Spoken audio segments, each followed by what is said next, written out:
Selamat datang di podcast Open Heart with Poltak IP Sibarani. Podcast ini adalah sarana untuk menguraikan atau memperbincangkan hal-hal yang penting, yang berguna dalam hidup kita sehari-hari, yang di dalamnya terkandung nilai-nilai yang bersifat edukatif, teologis, filosofis, dan etis. Uraian atau perbincangan akan disampaikan secara topikal atau tematis. Selamat mengikuti.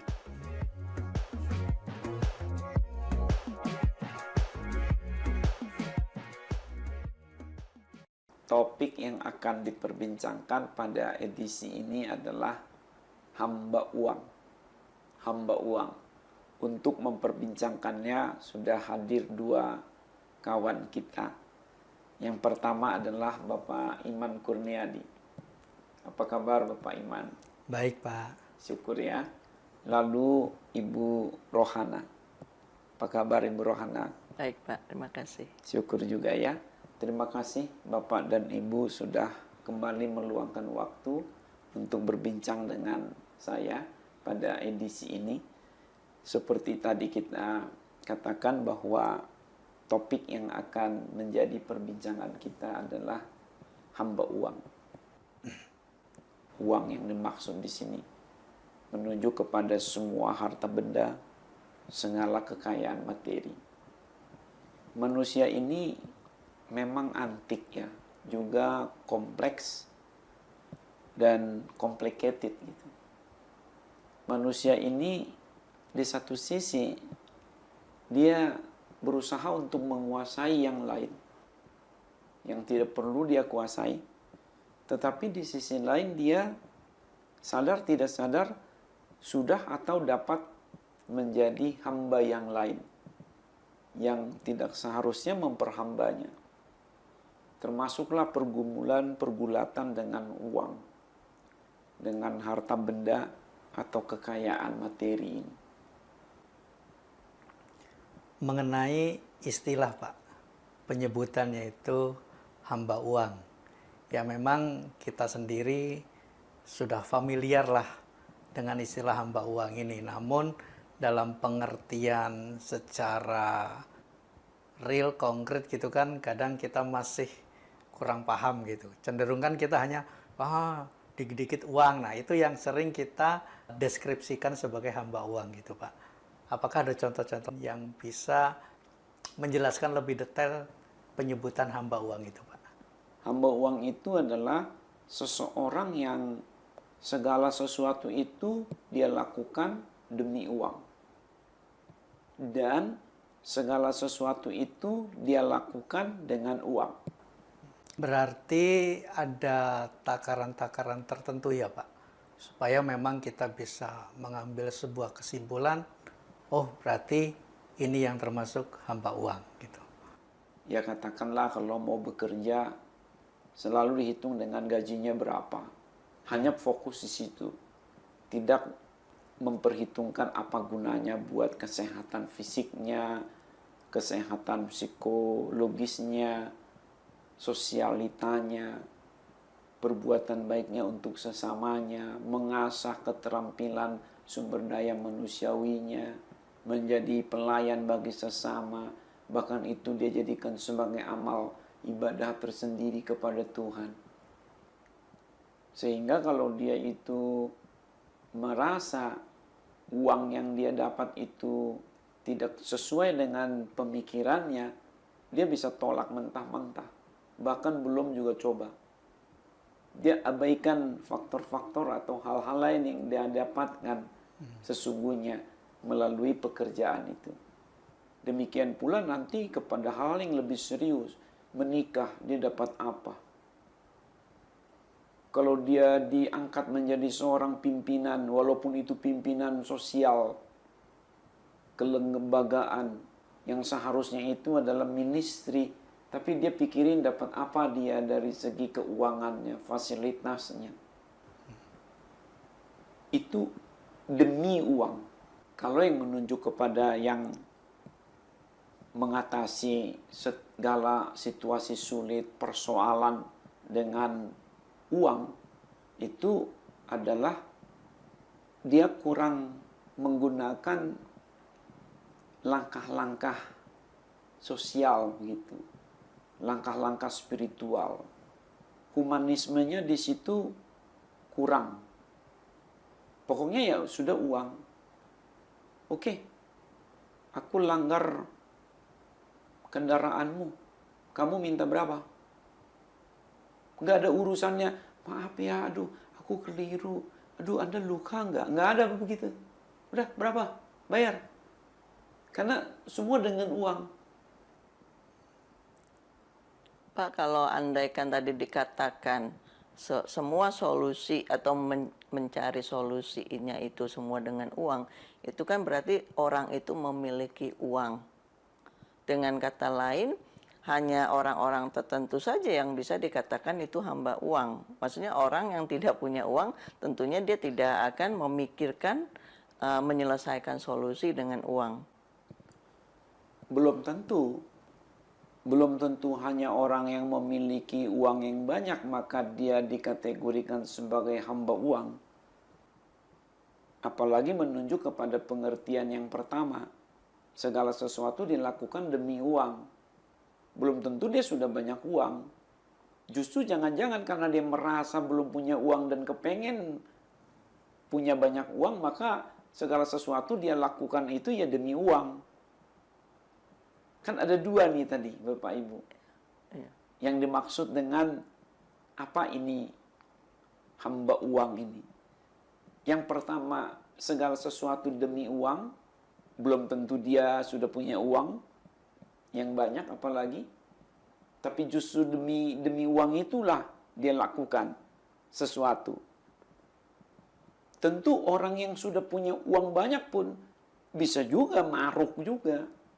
Segala sesuatu yang lain dia dapat lakukan juga demi uang, walaupun dia sudah banyak uang. Lalu, yang kedua itu tadi, segala sesuatu dilakukan dengan uang.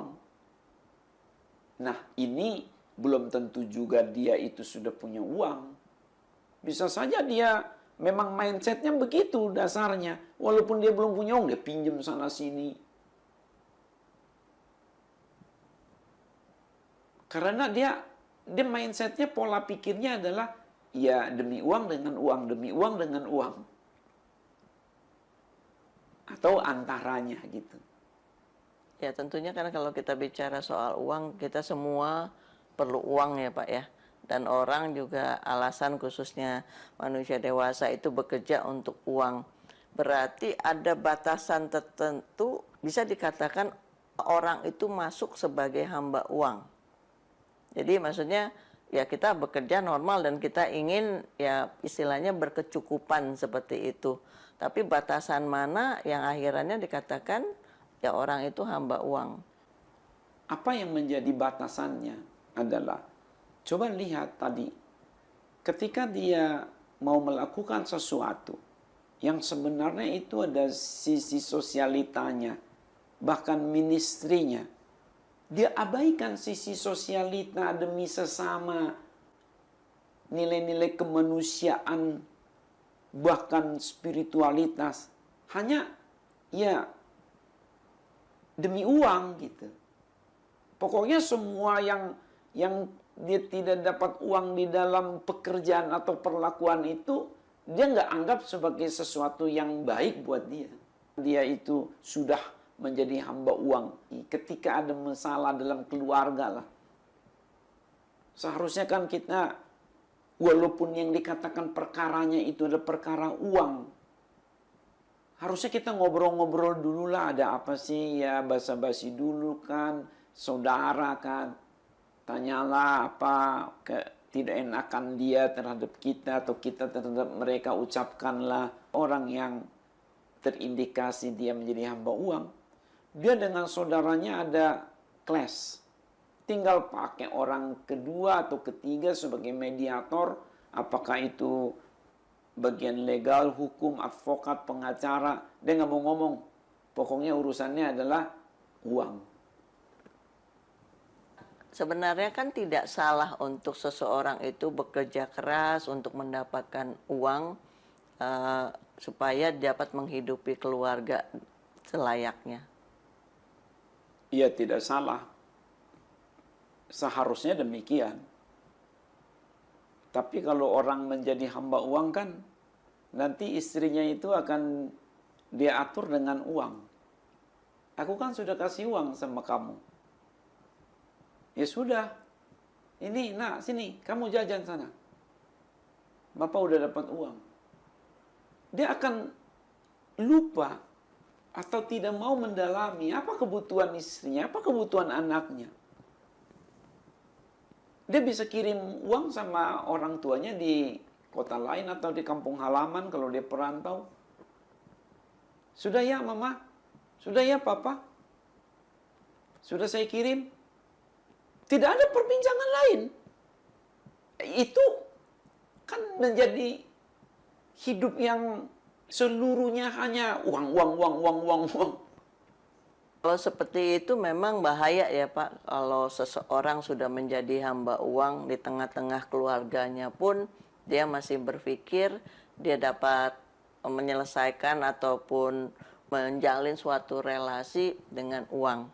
Sangat-sangat berbahaya. Maka dikatakan jangan menjadi hamba uang. Dan manusia itu tidak boleh menjadi hamba siapapun toh, kecuali menjadi hamba Tuhan.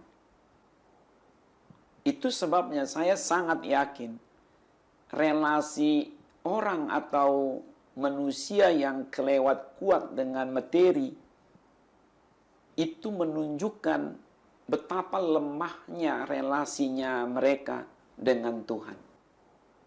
Kalau sudah yang ada dalam benak kita materi, uang, harta, kekayaan, akhirnya otak kita dipenuhi dengan seputaran itu saja. Tidak ada ruang atau kamar dalam benak kita untuk worship, untuk menyembah Tuhan, untuk berbuat baik sama sesama.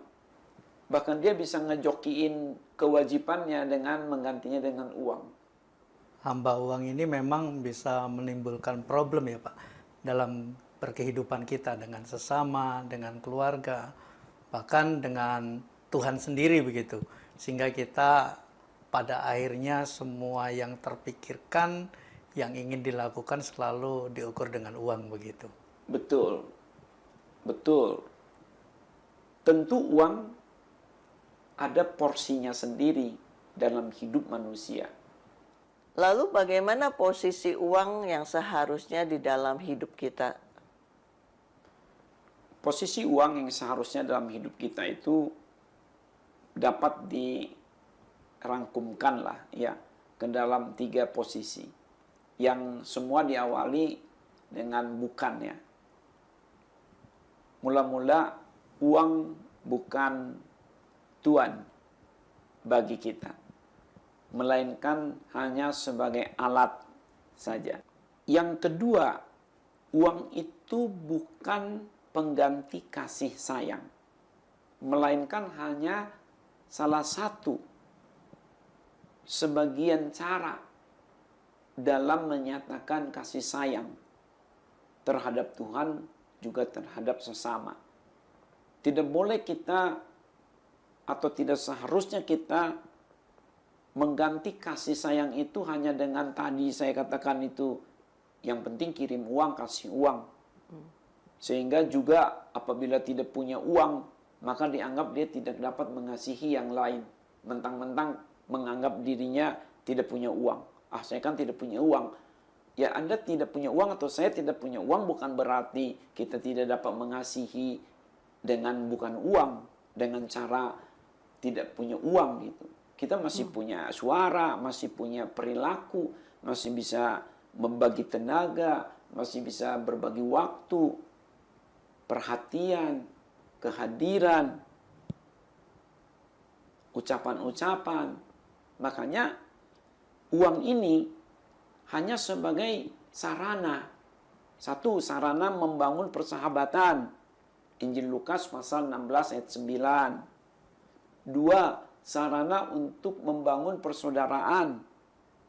Surat 1 Yohanes 3 ayat 17. Dan sarana untuk membangun penyembahan sebagai persembahan. Kitab Amsal pasal 3 ayat 9 dan 10. Lalu uang ini bukan untuk dicintai.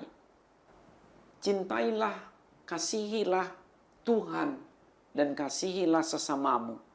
Hanya dua pihak ini yang boleh dan seharusnya kita kasihi. Yang lain tidak boleh dikasihi. Apalagi uang. Jangan cintai uang.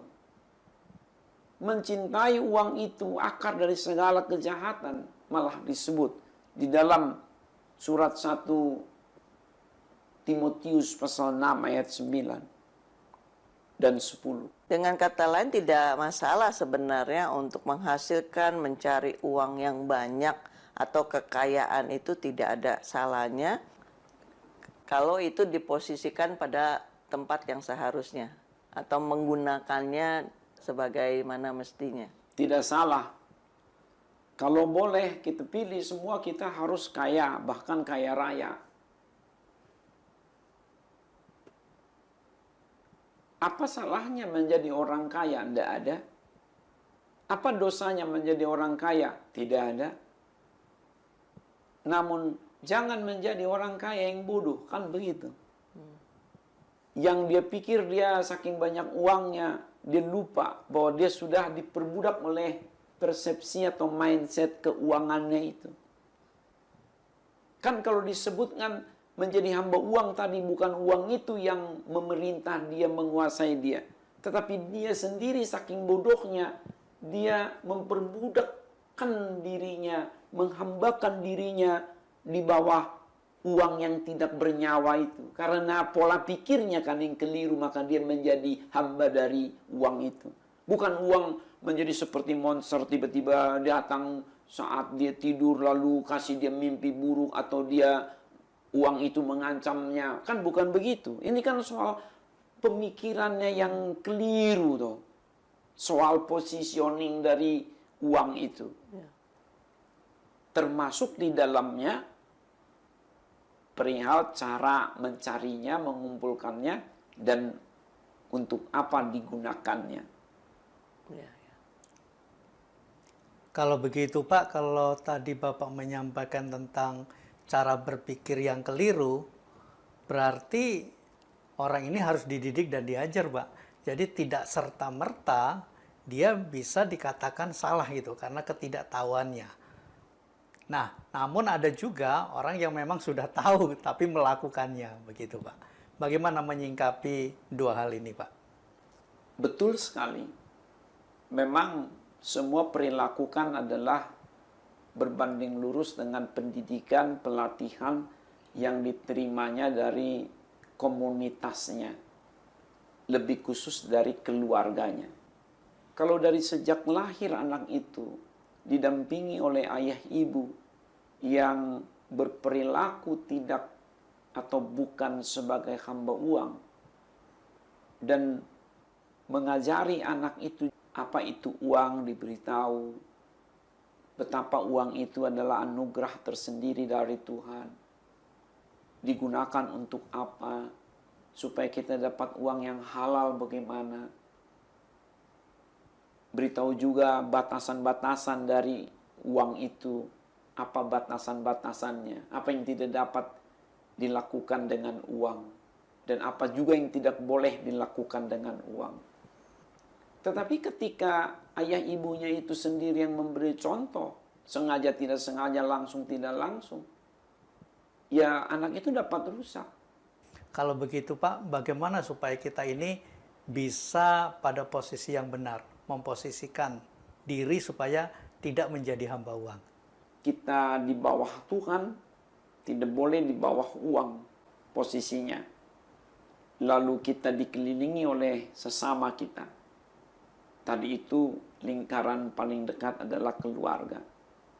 Dan jangan yang menjadi garis komando itu adalah uang. Kalaupun uang itu mau dipakai secara koordinatif, ya terbataslah. Jangan hanya uang yang menjadi saluran koordinasinya. Ada juga namanya obrolan, ada juga kunjungan, ada juga makan bersama, ada juga saling menyapa, ada juga saling mendoakan. Kalau kepada Tuhan, kita tidak hanya berikan uang, tetapi kita menyembah Dia, memuji namanya, bersyukur padanya, mengingat-ingat kebaikannya, bersaksi atas semua karyanya di dalam hidup kita kepada sesama.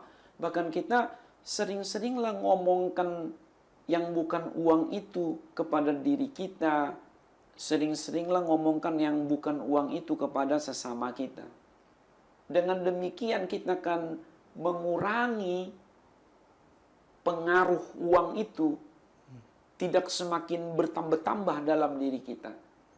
Tetapi kita akan melihat indahnya hidup, luasnya hidup, bahagianya kita hidup di bumi ini, walaupun uang sedikit suatu ketika. Karena uang tidak lagi merajai hidup kita. Bukan apa-apa uang, di mana-mana uang, ini itu uang. Tetapi lihatlah terobosan-terobosan yang indah sekali Tuhan bisa kerjakan di antara kita. Kalau kita hidup dengan kasih sayang, jangan nomor satukan uang. Uang itu, ya hampir saya katakan apa kita jadikan dia nomor 2 sajalah. Jangan nomor 1. Supaya kita juga bisa pelukan dengan suami, dengan istri, kita bisa mendekap anak kita yang masih kecil itu, kita bisa sungkem pada orang tua kita. Ini kan ya begitulah gitu. Juga nanti kalau kita berbagi warisan, enggak jadi curang, enggak jadi mengkhianati saudara, ngomel sama ini dan itu kan jadi indah hidup kita. Kalau dengar dari penjelasan Bapak tadi bahwa uang itu kenyataannya bukanlah segalanya. Berarti uang itu ada batasannya. Kira-kira apa saja Pak batasan atau keterbatasan uang itu? Mula-mula pasti uang tidak dapat membawa ke kemah abadi. Berikutnya, uang ini dapat menjadi alat iblis untuk menguasai kita. Iblis akan menjajah kita atas nama uang yang kita perlukan. Kita suka dikata-katai atau diserang oleh kuasa gelap, sehingga kita ini merasa rendah diri, nggak berharga. Kita ini betapa bodohnya, turunan orang terkutuk. Kita tidak akan ada masa depan yang baik karena katanya kita tidak punya uang yang banyak. Berbicara tentang keterbatasan uang ini yang ternyata cukup luas. Apakah ada hal lain mengenai keterbatasan uang ini? Uang itu juga memiliki labilitas. Labil dia. Don't take it for granted. Uang sebanyak apapun hari ini, belum tentu itu seharga itu untuk esok. Bisa iya, bisa tidak. Sebab ngengat dan karat dapat merusakkannya, dan pencuri dapat datang mencurinya. Kemudian uang tidak dapat membuat manusia bahagia sepenuhnya.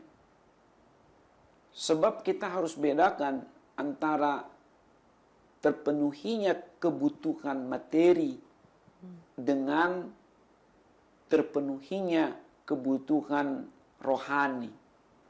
Manusia tidak hidup dari roti saja, tetapi dari setiap firman yang keluar dari mulut Allah.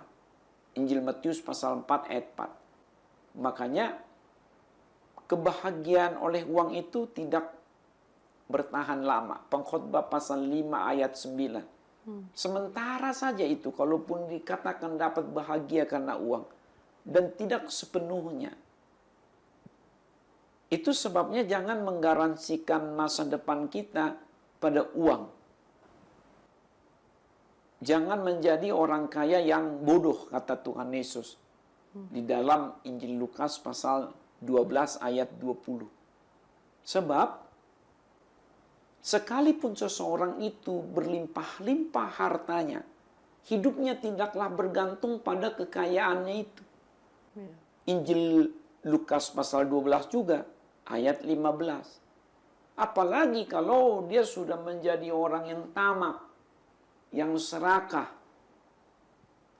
Jika seseorang itu cinta akan uang, maka dalam hatinya tidak lagi cinta akan Tuhan. Paling tidak sudah berkurang kecintaannya kepada Tuhan, karena di dalam hatinya sudah ada pihak lain atau hal lain yang dicintainya. Berkaitan dengan keserakahan, Pak, yang tadi Bapak sebutkan bahwa orang yang serakah ini bisa berbahaya dan melakukan banyak hal. Mungkin juga melakukan tidak kejahatan begitu. Nah, apa Pak yang menyebabkan orang ini bisa menjadi serakah dan dia memiliki ambisi yang cukup kuat begitu? Mispersepsi kan? Misunderstanding gitu. Gagal paham gitu soal fungsi dan posisi dari uang itu. Dia melebih-lebihkan peranan uang itu dalam hidupnya, sehingga dia juga melebih-lebihkan jumlahnya yang dia kumpulkan. Karena dia takut tidak punya uang, maka dia akan kumpulkan bahkan dengan cara bagaimanapun. Disitulah dia bisa tidak bayar kewajibannya kepada orang lain. Disitulah dia bisa menjadi orang kaya raya yang punya panenan. Orang-orang yang menyabit hasil panennya tidak dia bayar. Di dalam kitab Yakobus pasal 5 ayat 1 sampai 5. Disitulah dia bisa tidak fair di dalam berbisnis. Dia tipu sana, tipu sini. Jangankan orang-orang yang sama-sama kaya ya sebenarnya. Bahkan dia bisa lebih berani justru kepada orang yang dia anggap tidak punya apa-apa. Karena dia sudah siap-siap. Kalau kamu lawan aku hajar kamu lagi dengan cara yang lebih berat. Dan semua itu dia bayangkan dengan uang. Dia serobot tanah orang karena merasa apa? Dia pikirkan, aku bisa perkarakan ini nanti dengan uang yang membayar sehingga dia dapat tanah itu. Itu roh jahat yang menguasai Ratu Isabel dan Raja Ahab. Menyerobot kebun anggur Nabot tuh. Ya. Karena dia pikir apa? Kalau aku punya kebun yang luas sekali, lebih dari yang lain, dan tidak ada lagi orang yang punya kebun kecuali aku, betapa hebatnya diriku. Apakah orang-orang yang serakah dan tamak ini dalam kehidupannya tidak memiliki hubungan atau relasi yang dekat dengan Tuhan, Pak? Tidak. Pasti tidak. Jika yang kita maksud hubungan dengan Tuhan itu yang real, Ya, relasi yang nyata. ya. Kalau itu hanya agamawi, religiositas, hanyalah itu prosesi ibadah saja, itu tidak akan. Sebab Tuhan sendiri berkata, yang lebih diperlukan bukanlah persembahan, tetapi kasih sayang, melakukan perintah firman, mengasihi sesama sebagai bagian dari mengasihi Tuhan.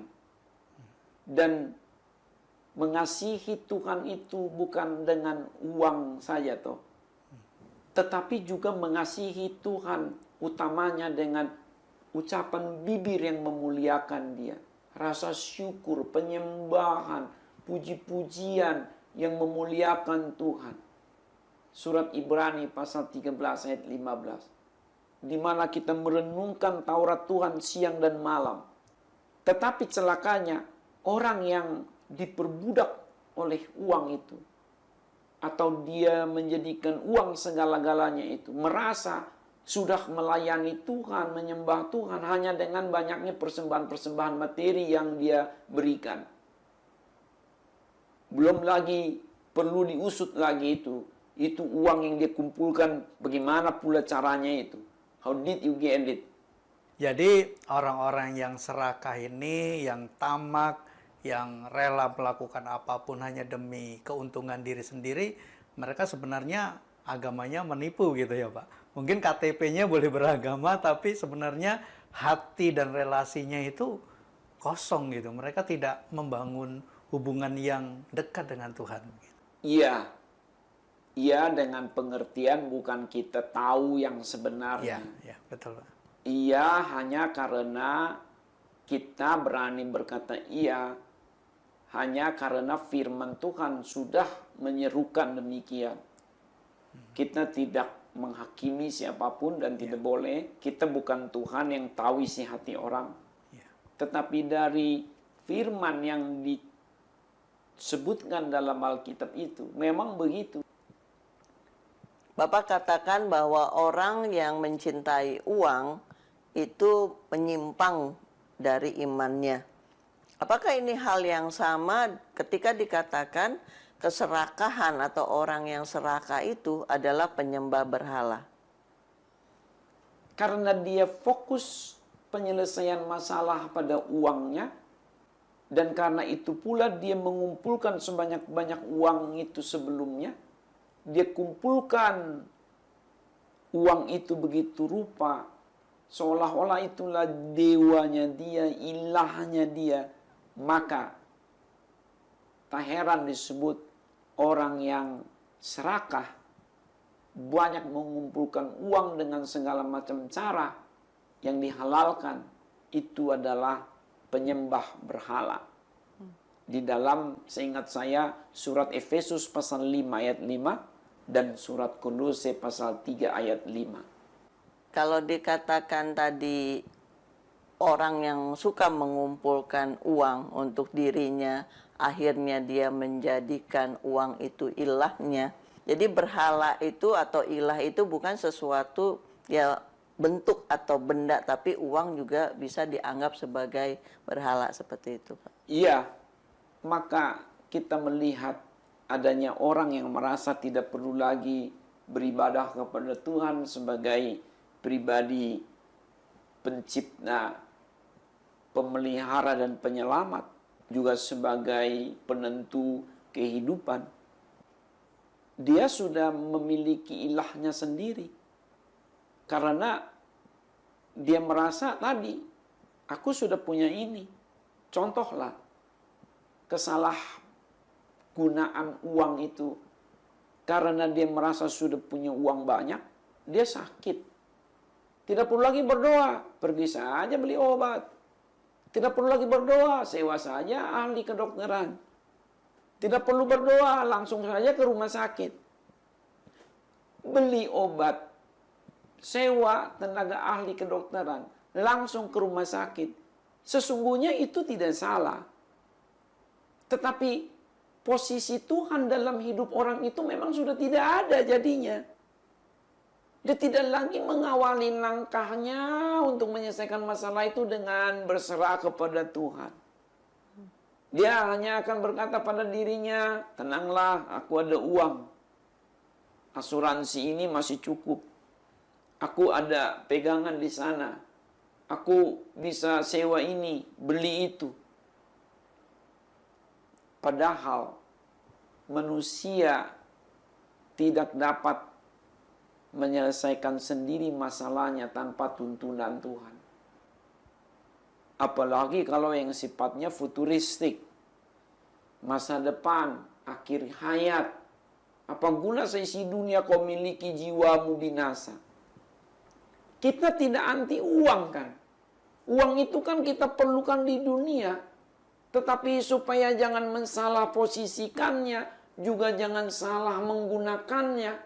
Dan jangan sampai kita menghalalkan segala cara untuk mengumpulkannya. Sampai tadi kita hajar-hajarin orang sekeliling kita karena cara-cara yang jahat mengumpulkan uang itu.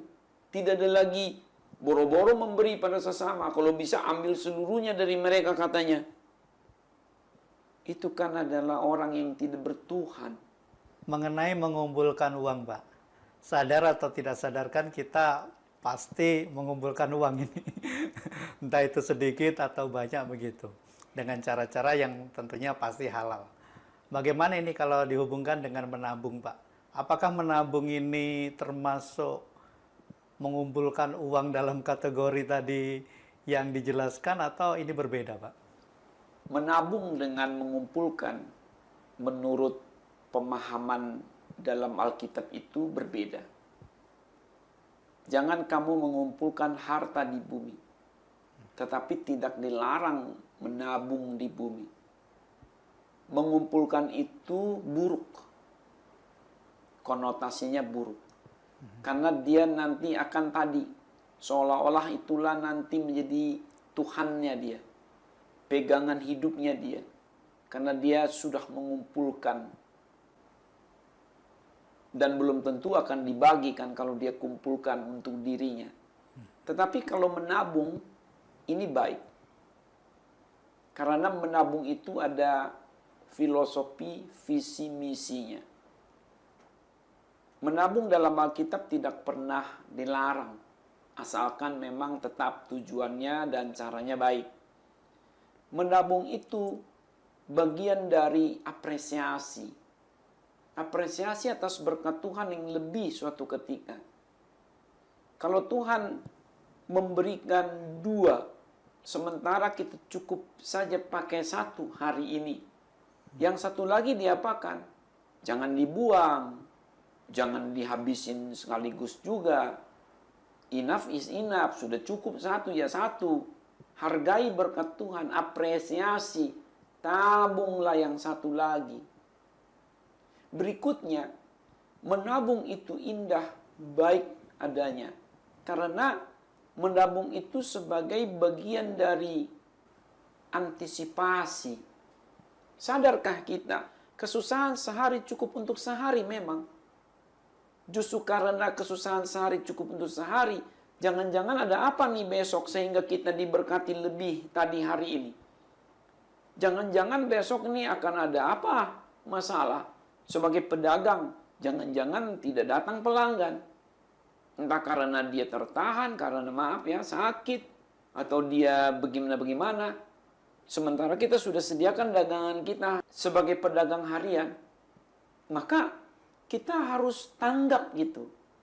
Bahwa berkat yang diberikan Tuhan lebih hari ini atau kemarin itu adalah untuk masa beberapa hari kemudian. Menabung sebagai bagian dari antisipasi. Yang pertama tadi apresiasi, lalu antisipasi.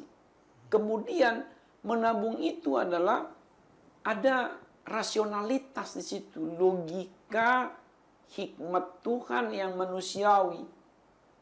Kita jadi diajar untuk menganggarkan, mengalokasikan. Sehingga menabung itu bagian dari alokasi, bagian dari anggaran. Kita petakanlah hidup ini apapun keperluannya. Menabung menjadi bagian dari pola ekonomi yang baik. Oikos nomos, ekonomis. Di mana kita tidak sembarangan. Kita ada rumah yang kita harus perhatikan. Kita ada kehidupan. Lihatlah apa ya keperluan kita hari ini, tahun depan, buat planning, perencanaan. Karena tidak selamanya kita akan bekerja jadi pegawai dengan gaji yang tetap. Kita akan pensiun kalau itu pegawai. Jangan-jangan tidak ada uang pensiun. Dan seterusnya. Jadi menabung itu bagus sekali. Kalau bagi saya melihat nggak terlalu beda ya Pak antara menabung dengan mengumpulkan. Bagi saya ya kita juga memang katakanlah kita ada penghasilan lalu itu dikumpulkan dan ya memang untuk disimpan bukannya ya itu sama juga menabung kan Pak? Tentunya kalau menabung ya ada proses pengumpulan, betul. Menabung ada proses penyimpanan, betul. Perbedaannya itu adalah di motifnya tuh. What for? Gitu. Untuk apa gitu. Di benaknya yang dia kumpulkan itu untuk apa? Di benaknya yang dia tabung itu untuk apa? Kalau menabung sebagai bagian dari apresiasi atas berkat Tuhan, bagus dong. Kita tidak foya-foya jadinya. Kalau menabung sebagai bagian dari antisipasi atas persoalan hari esok, bagus dong. Karena berarti kita sudah menangkap sinyal dari hikmat Tuhan yang mengingatkan kita. Ada penglihatan bahwa masalah besok, sudah ada solusinya sejak hari ini. Ayo menabung. Dan menabung itu kan tidak menyusahkan hari ini. Yang kita kumpulkan dalam menabung itu adalah yang lebihnya, bukan yang kurangnya. Jadi jangan kita atas nama menabung demi hari esok, lalu kita pahit dulu hari ini. Keliru. Menabung itu bagus sekali. Karena apa? Disitulah nyata kita menggunakan logika rasionalitas. Tidak cuek kita dengan masa depan. Tidak abai dengan planning. Kita manusia yang berkelanjutan. Setiap hari ada kesusahannya sendiri. Berarti besok juga ada kesusahannya sendiri. Mari kita desainlah apa yang kita mau lakukan. Buatlah proposal kehidupan dan ajukanlah ini kepada Tuhan. Supaya Tuhan yang menolong kita memenuhi segalanya. Dan kumpulkanlah yang sisa-sisa itu. Karena walaupun sedikit saja minyak dibuli-buli itu, tapi dengan hikmat Tuhan bisa itu nanti berkembang. Tapi kalau kita ini abai dengan perkara-perkara kecil, bagaimana Tuhan akan memberikan kita perkara yang besar? Kalau orang mengumpulkan, beda itu motifnya. Orang mengumpulkan itu yang gede-gede aja, yang kecil-kecil dia buang itu. Tapi kita ini yang kita tahu, yang kecil-kecil pun kita hormati itu berkat Tuhan. Ya, kita tidak lupa diri saat kita sukses. Jadi beda betul itu mengumpulkan ansi dengan motif mau jadikan itu sebagai pegangan dan ilah kita. Ya, jadi yang dilihat itu pokoknya motifnya ya, bukan tindakannya. Motif juga mempengaruhi tindakan sih. Misalnya karena motifnya itu adalah tidak dikaitkan dengan Tuhan yang sebenarnya, tak heran cara-caranya tadi itu semua dikumpulin, milik orang juga kumpulin aja, milik tetangga dia kumpulin. Wah, ini punya pegawainya juga diambil sama dia. Tapi kalau orang menabung, tidak ada unsur keserakahan dalam menabung. Karena orang yang menabung hanya akan mengambil, menyisihkan saja yang lebih diberikan Tuhan padanya, bukan pada orang lain. Jangan pernah berpikir menabung itu punya orang lain yang kita tabung. Tapi kalau orang mengumpulkan, nah itu konotasinya sudah jahat itu tuh. Makanya Tuhan larang mengumpulkan itu. Ini bahasa Alkitab ya. Jangan kamu mengumpulkan harta di bumi, karena di bumi ngengat dan karat merusakkannya, dan pencuri datang untuk mencurinya. Tetapi tidak salah kita menabung. Ya memang tidak ada perbincangan yang sempurna ya. Tentang apapun juga, termasuk seputar topik ini. Hamba uang. Kita tidak hendak menggurui, mengajar-ngajari. Kita memperbincangkan topik-topik, tema-tema di meja ini bukan karena kita sudah serba paham, sudah serba juga baik orangnya. Tetapi ini adalah sarana untuk kita berbagi dan belajar bersama. Jadi terima kasihlah Ibu, Bapak sudah berkenan untuk kembali hadir. Nanti pada edisi berikutnya kita akan berbincang lagi. Demikianlah perbincangan ini akan kita akhiri. Apabila Anda tergerak hati untuk bekerja sama dengan kami, juga tergerak hati untuk mendukung kelancaran podcast ini, silahkan lihat sendiri di deskripsi ataupun keterangan mengenai kami di layar Anda masing-masing. Di sana Anda akan temukan nomor-nomor yang dapat Anda kontak, juga alamat email untuk Anda surat menyurat dengan kami, dan nomor lembaga pelayanan kami yang melaluinya Anda dapat menyalurkan dukungan Anda. Terima kasih.